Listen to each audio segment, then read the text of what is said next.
राम जी भैया और समस्त आदमी हमारे बड़े भैया जन सुनिएगा। अरे लाख गहरा हो सागर तो क्या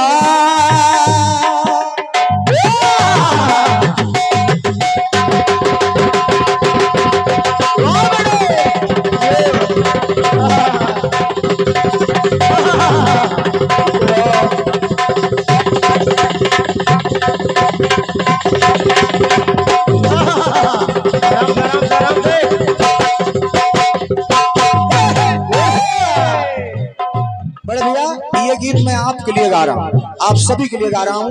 जब अभी में तमाम कई बारी हमने इसको गाया है और आप भी जानते हैं जब आपके लिए कोई समस्या नहीं है, लेकिन बस मैं सोच रहा हूँ कि आपका कुछ आशीर्वाद मिल जाए।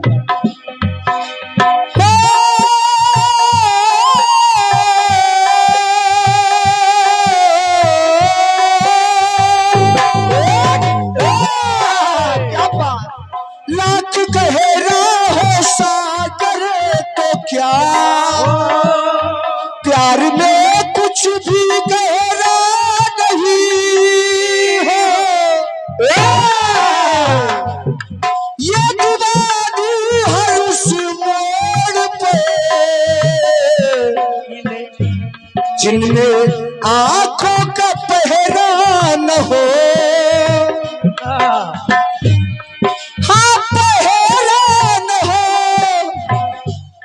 टूट जाए ये हर हथकड़ी, टूट जाए ये हर हथकड़ी, प्यार कर ले। प्यार से गाना बजाना। प्यार कर ले खड़ी तो खड़ी,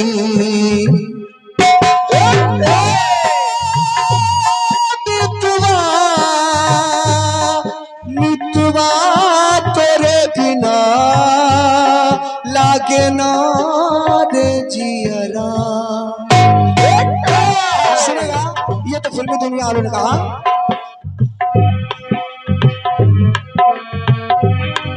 लेकिन कहना है, आप सुने हैं, जिंदगी की न टूटे लड़ी, प्यार कर ले घड़ी दो घड़ी, जिंदगी की न टूटे लड़ी, प्यार कर ले घड़ी दो घड़ी। थोड़ा सा भैया जब थकान रहती, थोड़ा सा खांसी भी आने लगी है, 15 दिन से आप समझे, तो थोड़ा सा आलाप में कहीं ना कहीं मैं संतुष्ट नहीं हो पाता हूँ, क्योंकि बीच में आ जाती दिक्कत हो जाती। लेकिन बड़ी दवा काम किया राम जी भैया आपकी, डॉक्टर साहब जहाँ कहीं उनको बड़ा धन्यवाद, क्योंकि पूरी रात गवा दिया उस दवा ने। तो मैं सभी को अभिवादन स्वीकार करता हूँ। सुनिएगा, एकदम भाव भरा, अवस्थी दादाजी भाव भरा प्रसंग है। सभी जानते हैं कि महाराज हरिश्चंद्र ने अपने सत्य पथ को बचाने के लिए, धर्म पथ पर चलने के लिए अपना सब कुछ स्वप्न में दान कर दिया। अपना सब कुछ स्वप्न में दान कर दिया। हरिश्चंद्र से हरिया बन गए। उनकी पत्नी रानी तारा जो थी, वो आज किसी दूसरे के यहाँ नौकरी कर रही है। उनका पुत्र इकलौता रोहित, उनका बउआ छोटा सा उनके साथ है। राम जी भैया इस गीत को जरूर सुनिएगा, और जहां कहीं भी हमारे रवि भैया वो भी सुनेंगे। जब सब बट गए, हरिश्चंद्र डोम के यहाँ घाट पर चिता जलाने का काम करने लगे। तारा ब्राह्मण के यहाँ नौकरी करने लगी, माली के यहाँ। अब सुनिएगा, जब एक दिन तारा ने अपने पुत्र रोहित से कहा कि बेटा थोड़ा सा पुष्प तोड़ के ले आओ, महाराज जी को पूजन में देरी हो रही है, मैं दूसरा काम निपटा लूं। तो वो जब छोटा सा लड़का उनका रोहित जाता है फूल तोड़ने, विधाता को नहीं मंजूर था, ये अंतिम परीक्षा उनकी थी, और सर्प ने डस लिया रोहित को।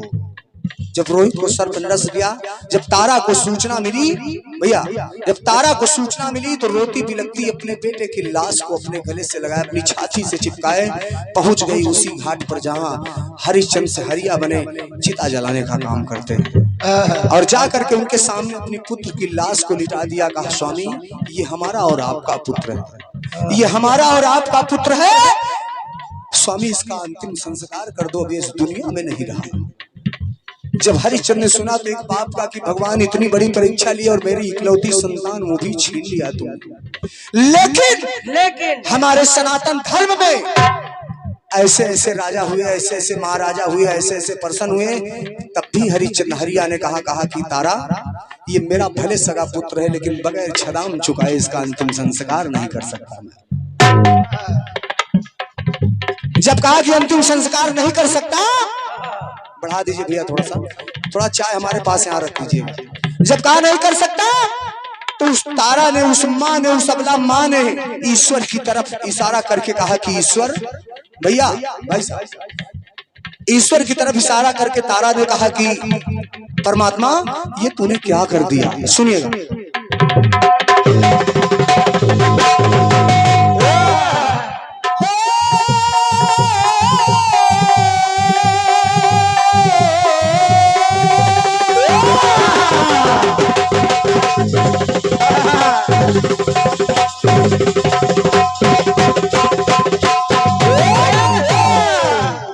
सुनिएगा, आपको झकझोर देगी बड़े भैया राम जी भैया। कहा कि आई कितनी मुसीबत पड़ी, आज घेरे है दुख की घड़ी। लेकिन अरे मखमली सेज पर था जो सोता, ये मेरा लाल मखमली सेज पर राजकुमार हुआ करता था एक समय में। मखमली सेज पर था जो सोता, बड़े भैया गुरुजी, अरे लाश उसकी कफन बिन पड़ी,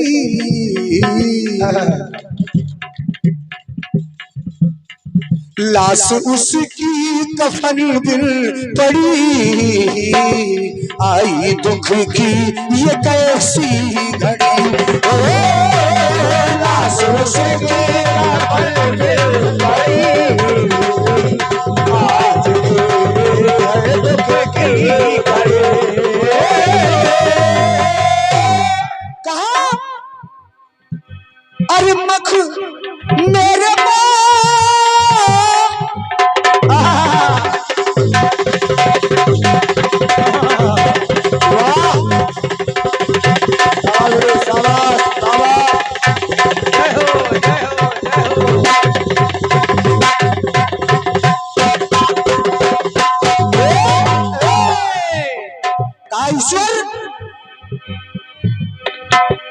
कि मेरे मालिक ये क्या कर दिया,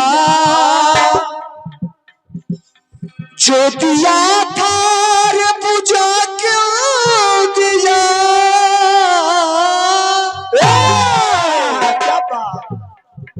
जो एक लौता चिराग दीपक दिया था उसे भी छीन लिया विधाता तूने। काम तुमने ये कैसा किया, अरे जो ना करना था वो कर दिया। तो ईश्वर तो कौन सी मैंने की गड़बड़ी। हम लोग, हमारा कुछ अनिष्ट होता है, ईश्वर के सामने हाथ फैलाते हैं, प्रभु क्या खता की थी जो ये दंड मुझको मिला। तो वही तारा करेगी, प्रभु कौन सी मैंने की गड़बड़ी, आज घेरे है दुख की घड़ी। और एक दृश्य और देखिए आदड़ी, अपने बच्चे की लाश को अपनी गोदी में उठा के उसका मुख चूम के वो माँ कह रही है क्या कि बेटवा तेरे बिना लागे ना रे जियरा। तो अगली पंक्तियां सुने और एक पंक्ति समझिए कल्पना जी, आदमी दादा आपको याद आ जाएगी गुरु की। वो भी रूठा है, अरे वो भी रूठा, अरे रूठा।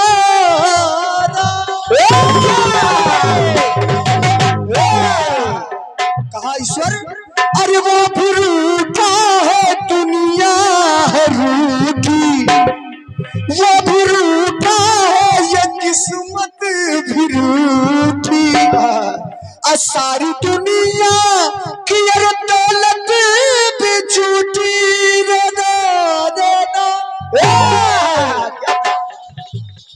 भैया, रवि भैया, जेब में अगर पैसा है तो 1000 लो, लेकिन सच्चा मित्र वही है जो आपके दुख में खड़ा हो। तो सुनिएगा, एक लाइन बड़ी अच्छी लगेगी आप लोगों को। अरे लुट गया मेरे, वो तारा वो माँ कह रही कि स्वर, अरे लुट गया मेरे दिल का खजाना, लुट गई मेरे अंगुली की अंगूठी। यहाँ ये संयोग नहीं, अंगूठी पता नहीं कैसे आ गई गीत में। अब वो अंगूठी है कैसी रवि भैया, वो अंगूठी है कैसी? अरे लुट गया मेरे दिल का खजाना, लुट गई मेरे अंगुली की अंगूठी। दादा अवस्थी जी, वो अंगूठी नगीने जड़ी। क्या बात। दादाजी, किसी का इकलौता पुत्र किसी नगीने से कम होता हो? इकलौता नहीं, चाहे जितने पुत्र हो, माँ के लिए हर पुत्र, पिता के लिए हर पुत्र नगीना होता है। दादाजी, माँ के लिए सभी लोग पढ़ते हैं। ये 2 लाइन पिता के लिए पढ़ रहा हूँ दादा, 2 लाइन पिता के लिए। 2 बच्चे आपस में खेल रहे थे, 2 बच्चे आपस में खेल रहे थे। एक बच्चे ने अपनी माँ से, एक बच्चे ने दूसरे बच्चे से कहा कि भैया ये बताओ, माँ गोदी उठाती है तो कमर पे बैठाती है, माँ जब गोदी उठाती है तो कमर पे बैठाती है, पिता गोदी उठाता है तो कंधे पर क्यों बैठाता है? तो उस बच्चे ने कहा भैया मैं बता रहा हूँ।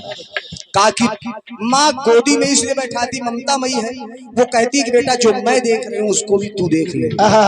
लेकिन पिता कहता है कि कंधे पर इसलिए बैठाता है कि बेटा जो मैं नहीं देख पाया आज तू उसको भी देख ले। ये पिता होता है आदरणीय। तो लुट गया मेरे दिल का खजाना, लुट गई मेरे अंगुली की अंगूठी, अब वो अंगूठी नगीने जड़ी, अल्लाह से उसकी कफन में पड़ी, अंगूठी नगीने जड़ी,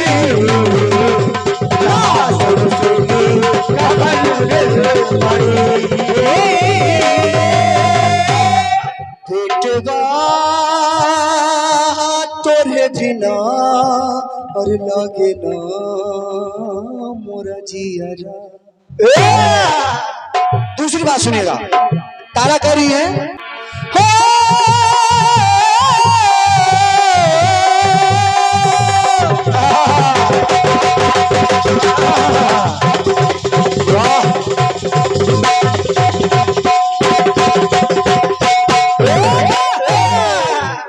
दादाजी, तारा कह रही है अरे तू जो लाखों की दौलत से खेली। अरे मैं चक्रवर्ती सम्राट महाराज हरिश्चंद्र की पत्नी तारा हूँ, लेकिन समय बड़े भैया, समय ऐसा भी किसी का ना आए। तू जो लाखों की दौलत से खेली, एक भी ना मुसीबत तुझोली, एक भी ना मुसीबत हजेली, अरे साथ चलता था जिसके जमाना, क्या बात। अरे आज कोई नहीं मैं अकेली, जिसके पास आगे पीछे हजारों दास दासियां हुआ करते थे, आज अपने पुत्र के दफन के लिए कर चुकाने का भी मेरे पास रुपया पैसा नहीं बचा। तो सुनिए,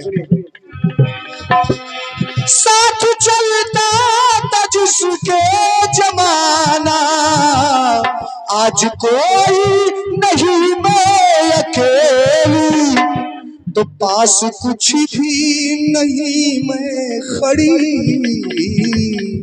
आई कैसी मुसीबत घड़ी, मखमली सेज पर था जो सोता, मखमली सेज पर था जो सोता, अरे लाश उसकी कफन में पड़ी, आई कितने मुसीबत करी।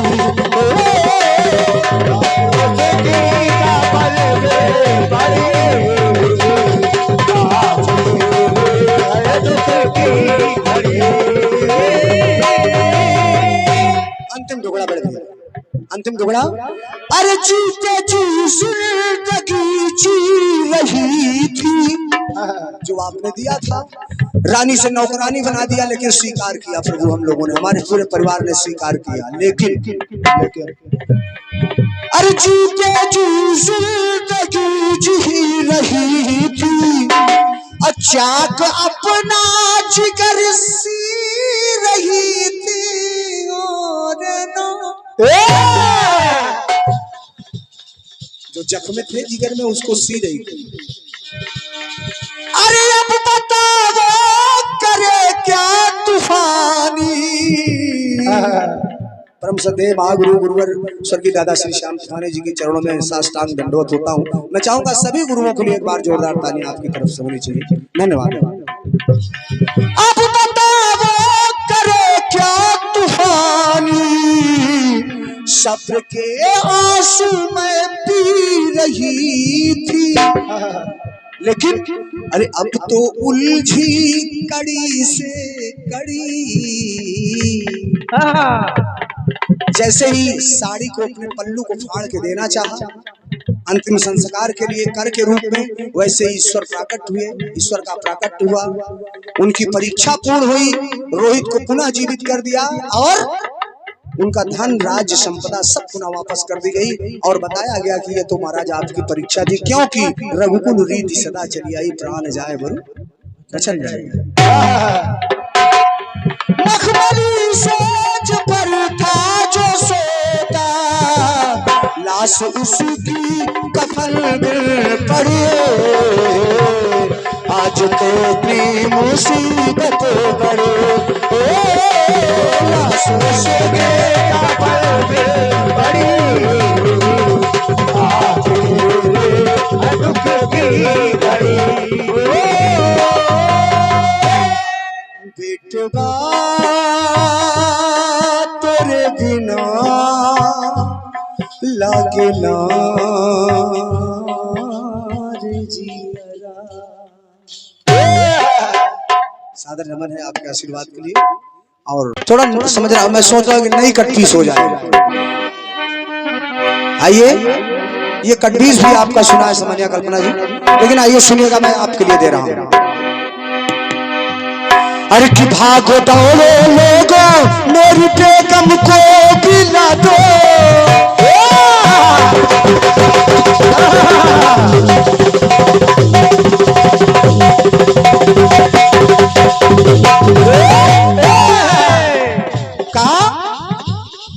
अरे भागो दौड़ो लोगो मेरी बेगम को मिला दो, अरे 16 साल की बेगम को, अब जो हो समझ ले, इस बुढ़े से मिलवा दो।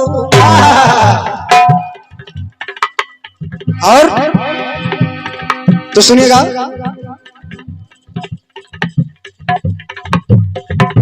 16 साल की बेगम को इस बुढ़े से मिलवा दो, पाँव पकड़ता हूँ तुम सबके कर दो काम हमारा, अरे बेगम से मिलवाया तो अरे होगा एहसान तुम्हारा। क्या बात, ये तो अमानत है बड़े भैया, ये तो अमानत है मेरे ससुराल की,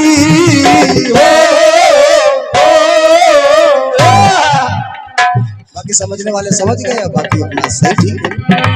ये तो अमानत है मेरे ससुराल की, तो ले गया मेरे साथ हुई दिल्ली में घटना बड़े कमाल की, ले गया कि ले गया तेरी दिलर वाला,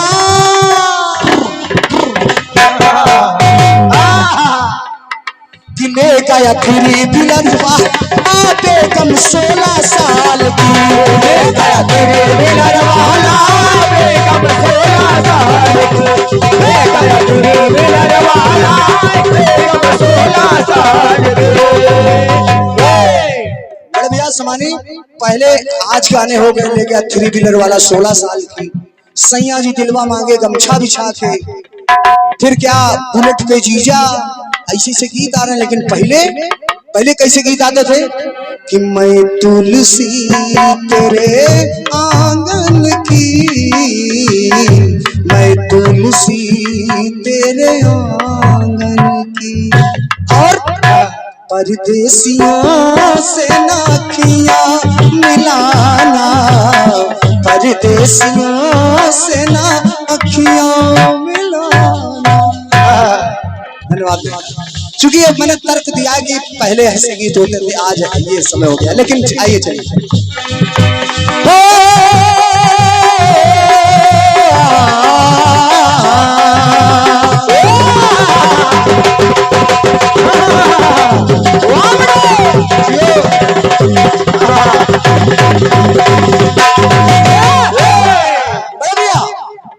सुदामा जी ब्राह्मण थे, लेकिन स्वाभिमानी ब्राह्मण थे। सुदामा जी अपनी पत्नी सुशीला के कहने पर वो अपने मित्र सुदामा के पास गए, अपने मित्र सुदामा के पास, क्षमा चाहूंगा, सुदामा जी अपने मित्र कन्हैया के पास गए। लेकिन ऐसे नहीं चले गए, बहुत गरीबी झेला है सुशीला ने, तब जाकर के सुदामा से कहा कि स्वामी अब ये गरीबी नहीं झेली जाती, अब आप अपने मित्र द्वारिकाधीश के पास जाइए। और जब गए सुदामा जी तो असुमन के जल से पग धोए, कन्हैया ने स्वागत किया, और जब चलने लगे, निवेदन कर रहा हूं खंडगीत को सुनेगा पूरा मजा आएगा। जब चलने लगे वहां से, कन्हैया ने कहा मित्र अभी चोरी की आदत गई नहीं तुम्हारी? कहा महाराज अब क्या चुराया? कहा पहले चना चुरा के चबा गए, आज आए तो कनकी में चावल चुराए थे, तो बहुत हमने खींचा तो निकल के बाहर आया, अब मेरा पीताम्बर लिए चले जा रहे। कहा रे नहीं महाराज ये अपना पीताम्बर ले लो। लेकिन जब सुदामा जी अपनी बाजार में पहुंचे, मान लीजिए कि भिलवल बाजार है, अब देखिए उदाहरण दे रहा हूं, सुबह जब मैं आया था तो ये टेंट वेंट नहीं था, बिल्कुल उजड़ा बंद दिख रहा था, लेकिन अब क्या दिख रहा है। तो जब वो बाजार में पहुंचे तो देखे क्या कि जहां झोपड़ी थी वहां महल हो गई। महाराज सोचे कि महाराज कुछ दिया भी नहीं कन्हैया ने, झोपड़ी भी किसी ने छीन करके अपना महल बना लिया, महाराज अब सब नाश हो गया। लेकिन उनकी पत्नी सुशीला जो कि गरीबी से बदहाल थी, अब गरीबी से बदहाल थी, आज वो 16 श्रृंगार करके अटारी पे खड़ी है, महल के छज्जे से देख रही हूँ, जान गई पाड़े जी समझ नहीं पा रहे हैं कि हमारी झोपड़ी कहाँ गई। उन्होंने अपने स्वामी को बुलाया, कहा स्वामी आइए आपका ही महल है, ये आपके मित्र कन्हैया की ही कृपा है। जब गए धन वैभव महल देखा, और जब देखा, देखिए बड़े भैया एक चीज है राम जी भैया, गरीबी बड़ी खराब चीज होती है। ये आदमी को 20 साल की उम्र के भी 50 को दिखा देती है। गरीबी ऐसी चीज होती है दादा, लेकिन भाई साहब ये अमीरी ऐसी चीज होती है कि 50 साल का व्यक्ति भी हमारा रवि भैया जैसे, हमारे राम जी भैया जैसे लगता है, लेकिन अब है नहीं। ये मैं तर्क दे रहा हूं कि अमीरी गरीबी में ये फर्क है। अब जब गए सुशीला को देखा तो रानी बन के बैठी। अब सुनिएगा, क्योंकि कन्हैया को वरदान दिया था, सुदामा जी को वरदान 2 फाका कनकी चबा करके कन्हैया ने दिया, लेकिन सुशीला को वरदान माता लक्ष्मी ने दिया कि जाओ सुशीला आज से तुम चिर यौवना हो जाओ।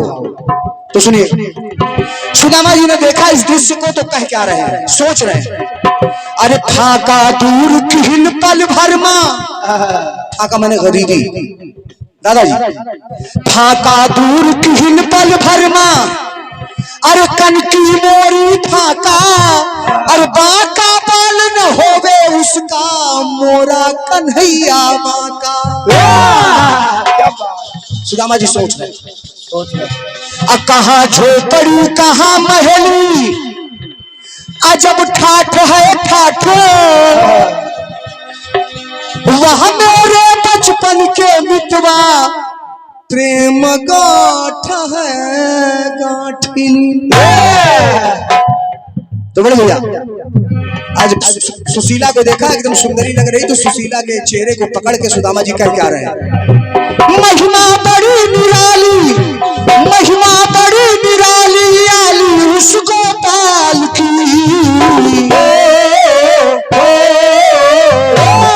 दादाजी अरे महिमा बड़ी निराली आली उस गोपाल की। अरे गुड़िया गुड़िया लागे हमारी बुढ़िया अब तो 16 साल की। माता लक्ष्मी का आशीर्वाद और जिस पर हर की कृपा हो जाए महाराज, क्या कहने उसको। सिर्फ यहाँ 16 से मतलब नहीं, यहाँ उपमा अलंकार चल रहा है। तो गुड़िया लागे हमारी बुढ़िया अब तो 16 साल की। गुड़िया लागे हमारी बुढ़िया अब तो 16 साल की। गुड़िया लागे हमारी बुढ़िया अब तो 16 साल की। गुड़िया लागे हमारी बुढ़िया अब तो 16 साल की। 16 साल